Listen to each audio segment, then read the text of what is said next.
राधे राधे दोस्तों, स्वागत है आपका हमारी वीडियो में। दोस्तों, भगवान शिव की महिमा अद्भुत है। देवों के देव महादेव के विश्व में सबसे ऊंचे शिवालय में जो भी जाता है उसकी सभी मनोकामनाएं पूरी होती है। इस मंदिर से भगवान राम का भी संबंध है। चलिए जानते हैं इसका रहस्य, इसका महत्व।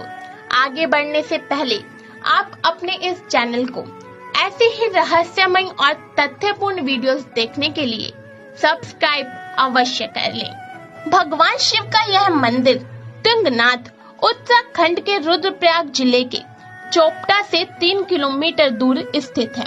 यहाँ की खूबसूरती देखते ही बनती है। यह सबसे ऊंचाई पर स्थित है। इसका महत्व इसलिए भी बढ़ जाता है क्योंकि यह पंच केदारों में से एक माना जाता है। कहते हैं कि तुंगनाथ में शिव जी की बाहु यानी हाथ के हिस्से की पूजा होती है। यह मंदिर करीब 1000 साल से भी ज्यादा पुराना माना जाता है। कहते हैं कि लंकापति रावण का वध करने के बाद रामचंद्र ने तुंगनाथ से 1.5 किलोमीटर दूर चंद्रशिला पर आकर ध्यान किया था। 14,000 फीट की ऊंचाई पर स्थित है चंद्रशिला। यहाँ पहुँचते ही अद्भुत नजारा देखने को मिलता है। कहते हैं कि यहाँ रामचंद्र जी ने अपने जीवन के कुछ क्षण एकांत में बिताए थे।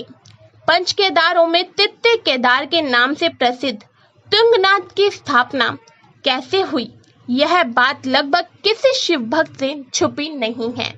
कहा जाता है कि महाभारत के युद्ध के बाद पांडव अपनों को मारने के बाद बहुत व्याकुल थे। इस व्याकुलता को दूर करने के लिए वह महर्षि व्यास के पास गए। महर्षि व्यास ने उन्हें बताया कि अपने भाइयों और गुरुओं को मारने के बाद वह ब्रह्म हत्या के कोप में आ चुके हैं। उन्हें सिर्फ महादेव ही बचा सकते हैं। व्यास ऋषि की सलाह पर वह सभी शिव से मिलने हिमालय पहुंचे, लेकिन शिव जी महाभारत के युद्ध के चलते बहुत नाराज थे। इसलिए उन सभी को भ्रमित करके भैंसों के झुंड के बीच भैंसे का रूप धारण कर वहां से निकल गए। आपको बता दें कि शिव जी ने भैंसे का रूप धारण किया था, इसलिए शिव जी को महेश के नाम से भी जाना जाता है। दोस्तों, शिव जी के निकलने पर भी पांडव नहीं माने और भीम ने भैंसे का पीछा किया। इस तरह शिव जी ने अपने शरीर के 5 हिस्से 5 जगहों पर छोड़े। यह स्थान केदार धाम यानी पंच केदार कहलाए। विश्व के सबसे ऊंचे शिवालय में तुंगनाथ में शिव जी की बाहु का हिस्सा स्थापित है। कहा जाता है कि पांडवों ने ही इस मंदिर की स्थापना की थी। पांडवों ने कुछ समय तक यहाँ तपस्या भी की थी। पंच केदारों में यह सबसे ऊंची चोटी पर विराजमान है। तुंगनाथ की चोटी 3 धाराओं का स्रोत है, जिससे अक्षकामनी नदी बनती है। सर्दियों के वक्त बर्फ पड़ने की वजह से शिवलिंग को यहाँ से चोपटा लाया जाता है। इस दौरान गांव के लोग पूरे ढोल बाजे के साथ शिव जी को ले जाते हैं और गर्मियों में वापस तुंगनाथ ले आते हैं। आइए दोस्तों, अब जानते हैं तुंगनाथ मंदिर के रोचक तथ्य एवं वहां का महत्व।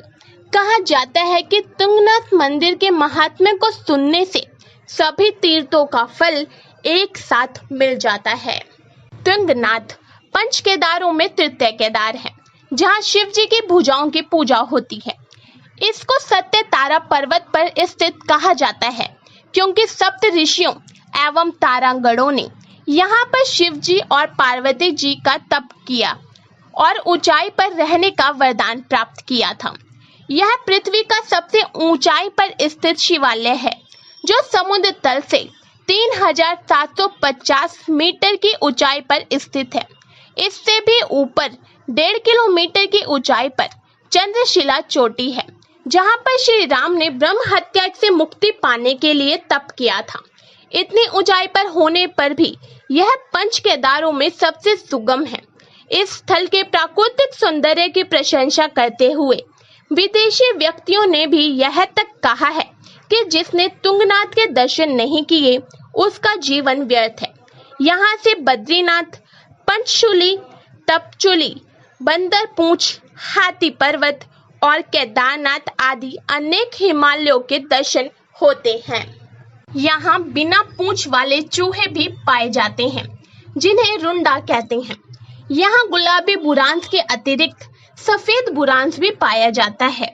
तृतीय केदार भगवान तुंगनाथ के कपाट शीतकाल के लिए बंद कर दिए जाते हैं।